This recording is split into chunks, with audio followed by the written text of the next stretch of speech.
not merely seeing reality, it is touching the truth.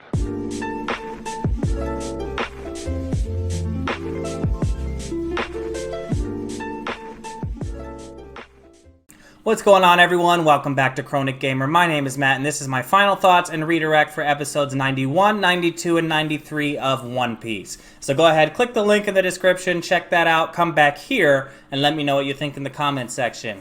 If you're watching this on YouTube and you want to see next week's reaction video, check out my Patreon. The link is also in the description. And over there, I post early access reactions to all the videos that I post here on YouTube, with the exception of video game streams and My Hero Academia.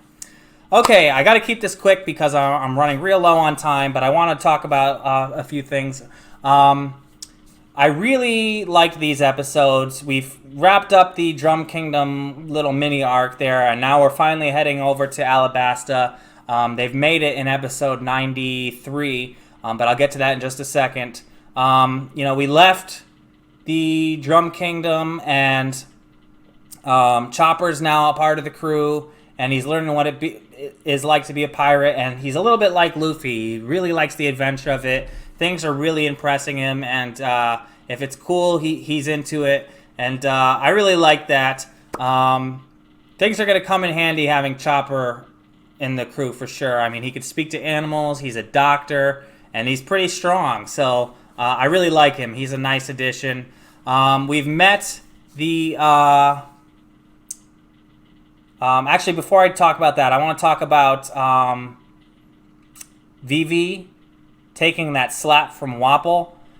She showed a lot of dignity and she showed a lot of her intelligence in that scene. Even though she was hurt and she was still just a kid, she knew that if she had retaliated after getting slapped or made a big deal about it in front of him, that could have led to further conflict between Alabasta and the Drum Kingdom. So instead, she played it off like it was no big deal, like it was her fault even, just to ease the tension. And I thought that was really cool how they showed that in her character.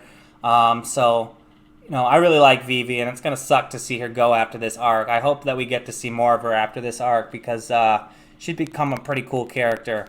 But yeah, they've headed out. They've made it to... Alabasta, and they're about to find the resistance group in the middle over at the Oasis. I forget what they called it. It's like Yuba or Yuma or something like that is the name of the Oasis. And they plan on meeting up with the guy there who's very uneasy about the goings-on. He seems to know that, things aren't to be trusted. It really sucks that the people of Alabasta seem to rely on Crocodile and all them, thinking that they're the heroes, when behind the scenes they're really the bad guys. So when Luffy and crew start to fight them, they're probably not going to get any support from the people, and that's going to be different and difficult to deal with, I'm sure. Mr. 2 made an appearance and... made friends with the Straw Hats, which is also going to be pretty cool. We're going to see how that conflict plays itself out. Now that, even though the Straw Hats know that Mr. 2 is the bad guy, Mr. 2 is still under the impression that he just made some new friends. So I don't think that he'll be so readily to attack them. I think he'll be a little upset because he seemed quirky. He kind of felt like... to me, he seemed like very similar to Luffy and the gang in his demeanor and his personality, and that's why he became friends with them so quick. So it's unfortunate that he's on the wrong side. I don't know. Maybe we can bring him to the other side. I don't know if maybe he could help.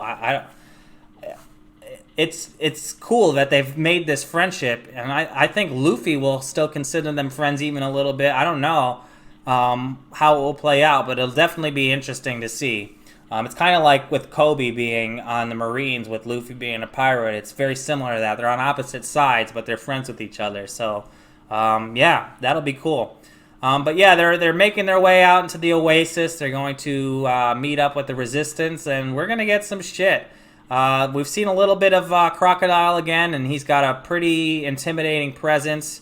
It seems like maybe his power has to do with advancing time with whatever he touches, or whatever he's aiming his power at, because if you remember, he made that flower wither, but he seemed to make that dude turn old, and it looked like also the tomatoes or whatever those were kind of withered away.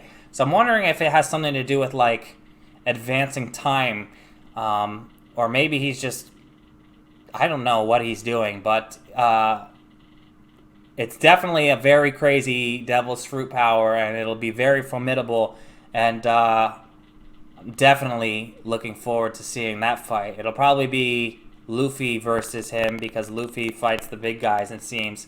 But yeah, Luffy's ready to kick his ass, even though it'll be a lot harder than that. And yeah, I'm really looking forward to seeing where this goes.